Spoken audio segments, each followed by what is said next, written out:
I'm gay when the man again mantin wasn't get at because you're my melon banana. This video is all about a man on a family mother. That is why you have Katafona post to every video dinamunya. I don't have the strength. Because Sumbahana Qualico, you are not there. You are not Mbahana Qualico, you are not there. So it is better anyway Polon on a basal family mother. Because nobody has a perfect home. Nobody will talk about what's in a perfect home. You can only have the home of your dream, which you dreamt of. But you can never have a happy home, a perfect home, because you people are two different people with your working together with your own imperfections. So that brings me to this okwu munye yuele dochie na ndutu ya. Enwele heme na this video. The former di munye yuele dochie nkebo Austin. Mama fiase no Austin. Judy. Na amoro kwa miezi bafia. Fiko obo na oboro Judy allegedly. Obo kwa Austin so gwade ho. Asile na di nkoza abego na call on very dark man. Ka ohepu ya. Na gini na wanyi chi umu ya. Na walebe yele iluchie.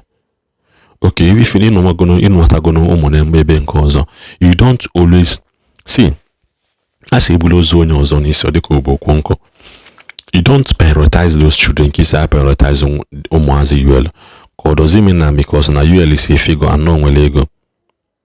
You nature case umwazi. Okay, so na the marriage end go with your former oga. Okay, why can't you, since you have remarried, you be in the custody of the children? If you do not win custody of the children, because can you return the children to the man? Can the man uzwa because of this like in our silence the children inwe according to the man osina onwele anwa. You have to go. So and also I'm also throwing it to the man. Man, when this man put on social media, join with some bloggers. Those bloggers have now abandoned him. Nobody do bloggers have abandoned him. That is why I say, man, you don't have to listen to here, you listen to here. All those things they bit a confusion, listen mad. So those bloggers merely abandoned. Keta he's seeking for help. So because Judy Austin called Judy Kobo no Ibabu, Munya isimili because do mwaiji umwaiji Kobo na case we put because kindly return the children to the man and move on with your newfound love and life. Because anything in any way, I will not wish you for your family to fail. Neither will I wish the man for his own family to fail. Man, I who decided to go your separate ways because return walo mwazi kahamwazi malumpa or return walo mwakamwa malumpia. Then you move on with your life because I've never seen you share the picture of those children waka emotanaka waka. If you really have one. Monoboni man we want the man na accuse you. Go and settle. So because no this video kono no hear the man got the one. Because only with this video, my talk like love, then share this video. If I were a cry from Judy Austin's ex-husband, if what I go as in a amulo no says la amulo kwenu ulugono nteka ogono and then ezemozi ogaranya na mmesi ogaranya manasi bupute mebute na ante so that you will hear from the horse's mouth the cry from Judy Austin's ex-husband, Mr. Obasi. Happy New Week, friends and followers all over the world. Yes, my name is Mr. Obasi. How I'm making this video because I'm in pain. I didn't see the reason I will marry somebody. Legally marry somebody. And God bless us with the 2 kids. And for now, over 10 years now, I have not laid my sight on my children. I'm talking of Judy Austin. Judy Austin. We have 2 children together, but she made away with my children. They are nowhere to be found. I didn't even know if their children are still alive because the reason I'm saying I'm not sure they are still alive is that she be posting the children she had with you, but she never for one day post any of my children. And I never for one day hear from my children. So, for look of things, it looks suspicious because I'm not even sure the children are still alive. So I'm begging of people of goodwill, come and talk to come and help me. Come and help me, please, because I find out that she wanted to buy me. She wanted to buy me secretly. What do we talk about? I don't know what her help is all about. So I'm calling on very dark man. Please, very dark man, come to my rescue because this is no longer fun. I'm not happy at all. Anytime I remember my children, they will be giving me sleepless nights. Anybody that is close to Uche Chukwumoralo, tell her to return my children to me because she has moved on with her life. And nobody will be telling me to move on with my life. Why my children is not with me? I have moved on with my life, but I need my children. How can I marry somebody and we have children? And after everything, you disconnect me completely from the children. And I didn't even know if the children are still alive. So I'm begging very dark man, please. And also I'm begging on Imako group of company, please, all of you should come to my aid to rescue me from this pain. It's no longer funny. I'm not happy seeing the men of those children and my own wasn't present with me. People are there asking me, leave them, move on. I'm not sure the children is still alive. That is the issue. Because from look of things, she can do undo. So I need my children. That's why I'm making this video.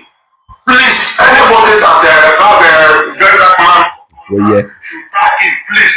Let him come for my rescue.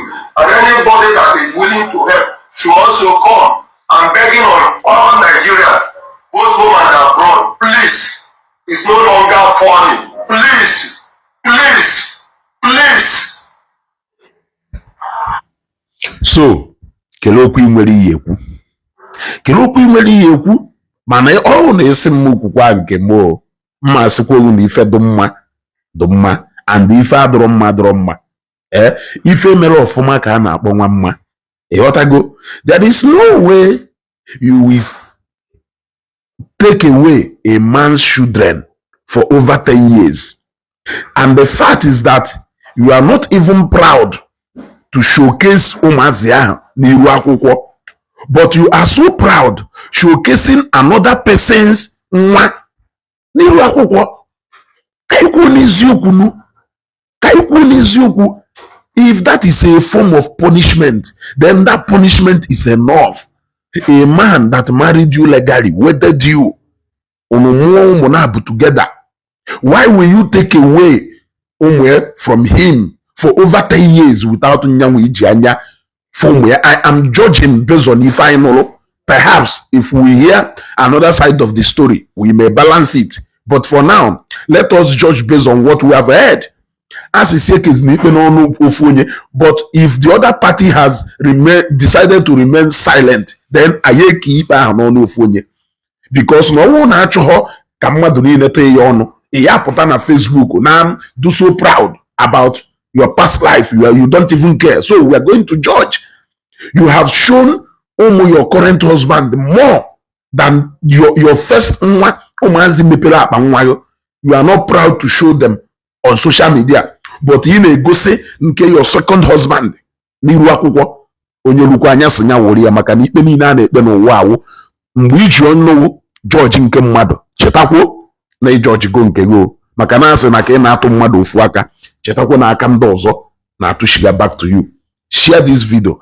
I just judged based on what Mr. Obase has said. Let us stop all this. Only decide to go to move on with your life. You have a new family to yourself now. Why can't you follow Mazi?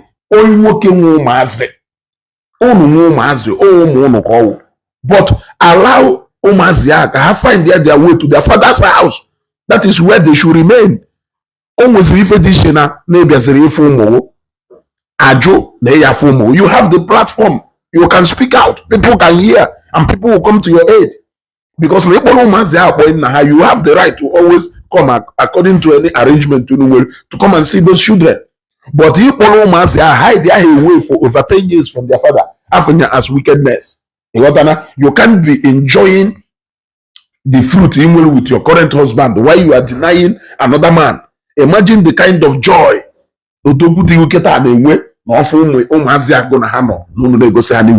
Why are you denying another man the joy of that fatherhood? George yaye 80 years sure yes we George yanke go. For now, more George go the matter. Etum mesi we sure ka George ya my own based on what we heard from Mr. Obasi. Except we hear something different from Madam, then we will reconcile and know the direction. For now, share this video. Justice for Mr. Obasi. Justice for Mr. Obasi.